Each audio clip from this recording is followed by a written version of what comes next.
Béatrice Queneau. Je gère un studio photo culinaire depuis bientôt 18 ans.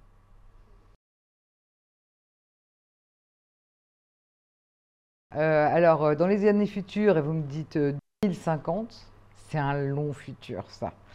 Il peut se passer beaucoup de choses qui fassent beaucoup de bouleversements. Est-ce qu'on mangera vraiment différemment d'aujourd'hui?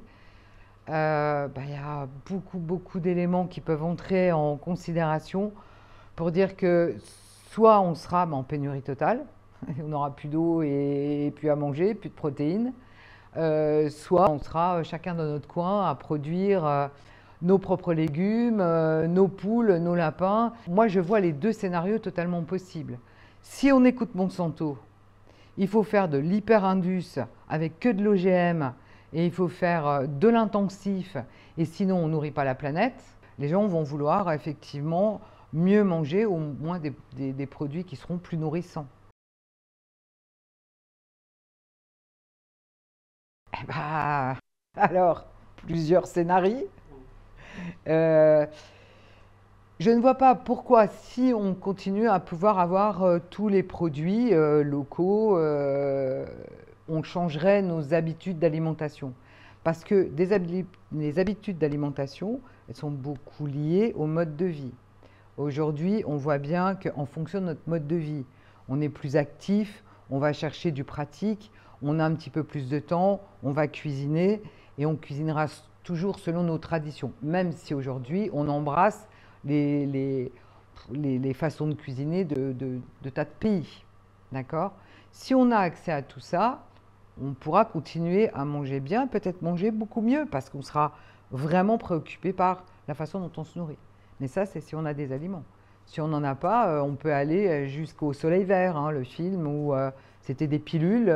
2050 est tellement loin, il peut se passer tellement de choses, qu'on peut être au tout chimique, ou les huîtres en tube, comme dans les pubs.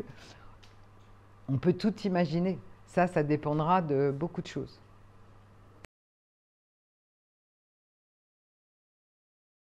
Alors, est-ce que les humains comprendront que par leur mode d'alimentation, ils pourront se passer des labos pharmaceutiques qui leur disent non mais complète, machin, etc. Est-ce qu'on aura meilleure conscience de, déjà, que notre alimentation, c'est notre première médecine? Ça, ce sera un vrai bel espoir. Parce qu'effectivement, il y a des produits qui sont très malsains à notre corps. Notre façon de nous alimenter, c'est une des premières causes quand même de maladies. Mais vers où on ira, je n'ai pas pris ma boule de cristal.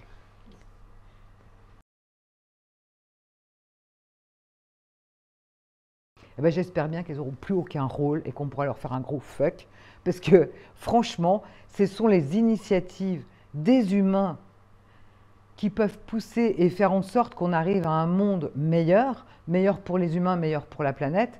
Mais si on attend après des décisions d'organismes, de je ne sais pas quoi, qui sont complètement déconnectés de la réalité, on n'y arrivera pas. C'est vrai que c'est à chacun de nous d'imaginer une nouvelle façon de consommer. Alors bon, il y en a qui imaginent vegan parce qu'ils ne veulent pas faire mal aux animaux, flexi parce que pas trop mal aux animaux. Bon, chacun prend son parti, mais chacun doit faire à son niveau. Si on ne commence pas comme ça, on n'y arrivera pas. On ne va pas imposer des choses, on ne va pas dire ah ben non, il faut interdire. Mais interdisons nous-mêmes. Franchement, en fait, cette pensée d'organismes qui vont penser pour tout le monde, je pense que c'est ça qui tue la Terre.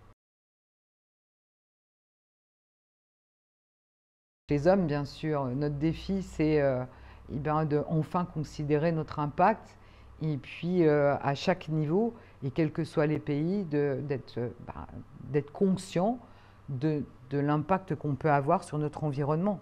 À partir du moment où chacun aura cette conscience, ça ira beaucoup mieux et on pourra survivre.